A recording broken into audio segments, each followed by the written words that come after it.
Hello Internet, my name is Zephyr, and I would like you to join me as I talk about the top 10 things Transformers should have never done. Number 10 is an issue I've actually already made an entire video on, but it is the fact that Transformers has way too many toy lines going on at once. We already have the two main collector-orientated lines with Studio Series in whatever generations chooses to call itself, this year being Age of the Primes, while still having 3 other lines that are competing for shelf space. That's because retailers just cannot seem to get rid of the last of their Transformers 1 toys and the last of their Earthspark toys to make room for the new Cyberworld toys. So, yeah, as you can see, there are so many lines going on at the same time. And it seems like Hasbro is never going to truly learn their lesson because every time a new Transformers movie or show comes out, they love their brand synergy, so they have to make a brand new toy line to go inside with that new thing that they've just made. Meaning that there is always going to be another separate line running alongside Studio Series and Generations. Which leads me to number 9. Speaking of Earthspark, this really deserves its own in-depth video because I know I'm going to get those comments and I'm not going to stand for it. The real reason why I put Earthspark on this list is because they dropped the ball in season 2 and ever since then, they kinda just gave up on the show. And there's not been a really good toy line for this show to really represent it either, which pretty much confirmed that they are trying to phase out the show, which is a damn shame because this show was pretty good and it had some really interesting concepts that were unique to Earthspark. Now, if you want a Transformers show that actually deserves its criticism, look no further than Transformers RID 2015. It should really be no surprise why this show has made this list. It's because it is widely regarded as the most hated Transformer show. For good reason. Now this show had a really cool concept, as rather than Optimus Prime, it would have been Bumblebee taking on leadership over the Autobots, as Optimus Prime would have been, well, dead. As it would have shown Bumblebee struggle with trying to be a leader and trying to live up to Optimus Prime. Except this show did not stick to that premise whatsoever. As a matter of fact, within the first few episodes, they revived Optimus Prime and he took leadership over the Autobots once more, kind of resulting in Bumblebee crashing out and butting heads with Optimus, which is something he would never do. And it just made for this really weird dynamic between the two because they would always be at odds, they would always be butting heads with each other, and it ultimately characterized Bumblebee as like this punk-ass teenager trying to rebel when they already have a character who is supposed to be exactly that. However, the real reason why this show didn't make any sense was because this is supposed to be a continuation of Transformers Prime, which caught a lot of people off guard because looking at this show, you would not think that it's a continuation of Transformers Prime, but every once in a while, they'll make a Transformers Prime reference and even a character from the show itself would actually show up within this show. So yeah, it just added to the confusion. And there is another big issue with this show. You see, because this is in fact the continuation of Transformers Prime, Optimus Prime at the end of that series made this grand, noble sacrifice to power up the Well of All Sparks. It was supposed to be the ultimate send-off for Transformers Prime. Well, this show kinda ruined that by bringing them back. So yeah, that understandably made a lot of people upset. And if you want to further pour salt on the wound, this had the most pathetic and the least intimidating version of the Fallen I've ever seen. They tried to make Megatronus Prime himself the big bad of the show, the final boss of the show before it ended, and he is just the least intimidating Fallen I have ever seen. But we're gonna stay on the topic of the Fallen because that brings us to number 7. We're gonna be talking about not only this version of the Fallen, but the entire line that he came from. We're gonna be talking about Transformers Titanium series, that weird diecast line that was not even made by Hasbro, but from a different toy company. It does kind of suck to put this line on here because I get what they were going for. It does have a lot of awesome designs, and on paper I'm sure the all diecast made a lot of sense, but it's in execution where it all fell apart, both figuratively and literally. You see, these things were not made by Hasbro, they were made by a different toy company, and because they were utilizing all diecast metal, it means that the transformation sequence had to be really simple and really dumbed down, resulting in a clunky mess. And as you can imagine, a mix of diecast and plastic parts did not last long because these things fell apart as soon as you got them out of the box. Weirdly enough, it wasn't because these figures had any sort of gold or clear plastic syndrome, but rather because the diecast was just too heavy to where it would pull on the figure and snap the plastic pieces. And like I said earlier, a lot of the designs for this diecast series were actually really cool, and it sucked because this was actually one of the best interpretations of the Fallen that you were going to get for a while. Number 6, I'm going to be talking about a line that was filled with a lot of hits and misses, but mostly a lot of hits. Now don't get me wrong, because Legacy was in fact a really good line, but there were a lot of things that it also just did not execute very well. If you've been with my channel for some time now, you know exactly where I'm going with this. I am of course referring to the forced G1ification of characters who should not be G1ified, like the Prime Universe characters. Now, when Legacy first started, they unveiled these two. This is the Prime Universe Bulkhead and RC. And the thing is that both of these figures and their designs are actually pretty cool. The fatal flaw is that it's implied that these are supposed to be our beloved characters from Transformers Prime, while not looking anything like them. The Legacy Bulkhead just does not work as Prime Bulkhead because he's too big and blocky. If they were to simply just classify him as G1 Universe Bulkhead and make him an all-new Bulkhead, it would have worked perfectly. Same thing with this RC. They could have kept it as RC, however, because they're trying to claim that it's RC from Transformers Prime, because apart from transforming into a blue and pink motorcycle, that's where the similarities end, because the robot mode does not have any of the bike parts in the correct places, nor does it share the same robot silhouette. Now, thankfully, as Legacy has gone on, they have learned their lesson, however, they still haven't, because when it came down to making their animated figures, again, they have made them way too bulky and way too G1ified. This is supposed to be Animated Prowl, and while he does actually look a lot like Animated Prowl, it still has that forced G1ification that just makes him look off. Here you could see the side-by-side render of what Animated Prowl is actually supposed to look like versus the concept for the toy, which, by the way, yeah, this is just a concept. The actual toy is even bulkier than this. But as you can see, Animated Prowl is supposed to be very slender and sleek. I get why they can't just transition that into a toy because it would be really hard, despite the original animated toy doing it almost perfectly, but the thing that they majorly messed up on is the head sculpt. Yeah, the figure does still kinda have a long chin that Animated is known for, but this doesn't look like Animated Prowl. It looks like regular Prowl cosplaying as Animated Prowl. And that's my problem with these forced G1ified animated figures. As we reach number 5, we are actually going to stay on topic of G1 because surely I can't be the only one who's getting a little tired of G1. Now, I get it. It all started with G1. It all started with these designs. Without these designs, we wouldn't have Transformers in the first place.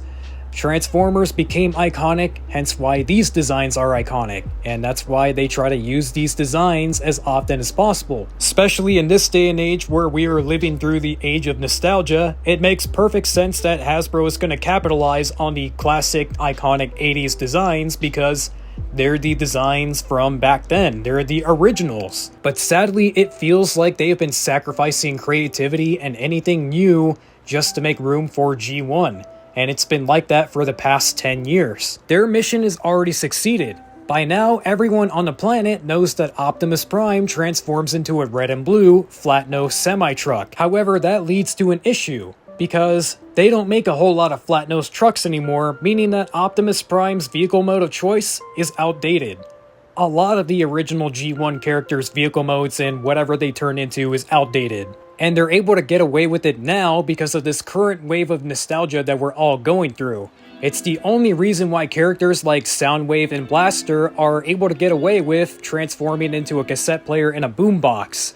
Things from the 80s that are popular once again because nostalgia. But just like all trends, this wave of nostalgia will eventually fade and go away. Meaning that these characters that are cool now are gonna become outdated again. And they're gonna have to scramble to find new alt modes and recharacterize them when they should have done that a long time ago. Now ultimately what I'm trying to get at is that there's nothing wrong with going back to your roots and celebrating your original flavor. But don't let that sacrifice progress, and don't let it sacrifice your ability to be innovative. I miss the days where we had shows like Cybertron, Prime, and Animated because the designs and art styles were so drastically different. However, you could still very clearly tell that they were Transformers and who they were trying to be. Nowadays, it feels like we're living through 50 Shades of G1. But going back to shows, because we're going to be talking about a show that's even worse than RID 15, this being the Transformers Netflix show, the War for Cybertron trilogy. Now, I really wanted to like this show as I thought it had potential, but there are a lot of things that this show did wrong. With the first being the name. Hasbro did the entire fanbase dirty by calling it War for Cybertron, knowing damn well that the entire fanbase desperately wants those games back, and making everyone think that this was going to be a continuation of those games. Nope, it was its own separate continuity, doing its own weird thing. Because while yes, Transformers Prime is supposed to be the continuation of those games taking place in the Aligned Continuity, the Aligned Continuity constantly contradicts itself. So a lot of fans were hoping that this would have been the bridge to tie in the games to Transformers Prime, explaining how the bots got to Earth in the first place, but nope. Hasbro said, fuck you. And mind you, I have not even gotten into the real reasons why I hate this show. I hate this show because it talks like this. They only speak one word per sentence, and it drags the show on forever. Like, holy shit, they do not know how to speak more than one word per sentence. Another reason why I don't like the show, and no disrespect to the voice actor, but please, for the love of God, just give Optimus a different voice. Please stop using John Bailey because it is painfully obvious that he's just trying to do an impression of Peter Cullen, and it just doesn't sound right. It's a good enough impression, but it just sounds off enough to bother me. And I'm not the only person that feels this way, so please stop using him for your Optimus Prime. The biggest reason why I hate this show so much is because of how badly they mischaracterize Optimus Prime. They make him out to be this super incompetent, whiny bitch of a leader who cannot handle being a leader. And that is just simply not Optimus Prime. They try to use the excuse that the show takes place during the earliest days of the war, but that is simply not the case because Cybertron is already in ruins, meaning that the war has been taking place for quite some time now. I get that in this show, Optimus Prime is supposed to be portrayed as someone who is not as stoic and not as experienced as we all know and love him to be, but I just do not understand how they managed to mess up Optimus Prime this badly. Because it feels like they wrote it for another character, but at the last minute, they just decided to make it Optimus Prime's character arc for an unnecessary reason. We're not even done with the list because we're barely on number 3. And now we gotta dip our toes into the Bayverse for a second and talk about this monstrosity. Everything that could have gone wrong with a Transformers movie went wrong with The Last Knight. They mischaracterize Optimus Prime in this movie with the excuse that, oh, it's not Optimus Prime, it's Nemesis Prime. He's the evil, corrupted version of Optimus Prime, so he's the one saying that he wants to kill you. Which, by the way, that line alone actually made Peter Cullen uncomfortable. When the man who's been voicing a character basically his entire adult lifetime tells you that he felt uncomfortable saying something as that character, you know it's bad. And unfortunately, the movie as a whole was bad, because it had way too many plot lines trying to go on at once. It felt like at every turn, this movie was contradicting something that was already established in one of the earlier movies just because they were trying to maybe set up a spin-off of some kind. Yeah, I'm not gonna lie, the World War II scene was cool, and a lot of the concepts that they set up in this movie are pretty interesting, but it should not be at the sacrifice of contradicting your entire franchise. The reason why this movie felt like such a messy and rushed mess was because it was. This movie had so much stuff cut from it that I wouldn't be surprised if it was revealed that this is the movie that had the most stuff cut from it. With the most painfully obvious one being how on earth Megatron goes back to being Megatron because in the previous movie, he was Galvatron. They never explained that whatsoever in the entirety of this movie. If you want to know the explanation on how he goes back to being Megatron, you need tie-in content. But ultimately, the real reason why this movie was such a convoluted mess was because it had too many cooks in the kitchen. You see, when this movie was coming out, one of the things that they consistently advertised and bragged about was how many writers that they hired on for this movie. And that's one thing that they shouldn't have done and just kept their mouth shut on. Because when you hire on that many writers, it means that they're inevitably gonna have disagreements and write things that clash with the plot. And as we saw, that's exactly what happened. But as we get down to the final two, we gotta talk about someone who's been majorly screwing over the franchise. That is this asshole. At this point, I'm not even gonna say this man's name because that's how little respect I have for him. He is the producer for all of the Transformers movies, including Transformers 1. But he has a pretty nasty habit of opening his mouth and speaking absolute nonsense. That is because every time he is interviewed, he always says the same thing. That every Transformers movie takes place in the same timeline and in the same continuity, despite multiple directors going on record to say that is not the case. In fact, this man is the reason why the Bumblebee movie is not a full-blown reboot. He wanted it to connect to the Bayverse, adding so much confusion as to the continuity of these movies.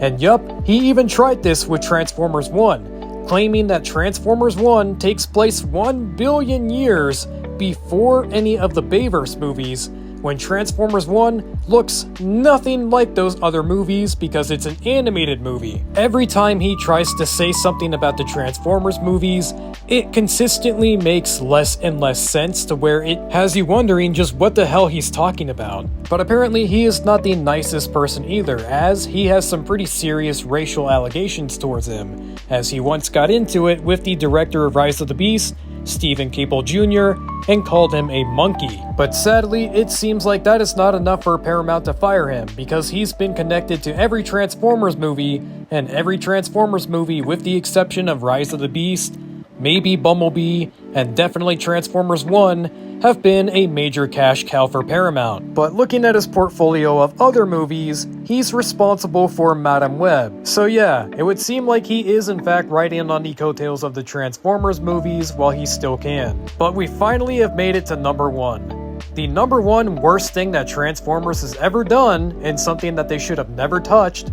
is Kiss Players. If you don't know what Kiss Players is, you are too innocent for this world and you do not know how fortunate you are. The Transformers Kiss Players was a Japanese exclusive run of Transformers and manga where they were powered by the kisses of little girls. Needless to say, you know it was bad when, even by Japanese standards, this was considered extremely perverted. There are things that happen in the manga that I cannot dare show or mention if I want to keep this video on this channel. All I can mention is that it goes beyond kissing. And I need to remind you that these are young women below the age of 18. Nope, they are not lollies. They are in fact underage. Nor do I feel like actually fact-checking this because talking about this already makes me feel uncomfortable as is. If I see anyone try to correct me in the comments, congratulations, you have just exposed yourself. Needless to say, I really hate the fact that I know this exists and I really wish I didn't. And since I know, you have to know too. But there you have it. The top 10 worst things Transformers has ever done and probably should have avoided. I'm sure you guys have some suggestions of your own, so make sure you drop them down in the comments below. Subscribe to the channel as it greatly helps out. And as always, thank you for watching.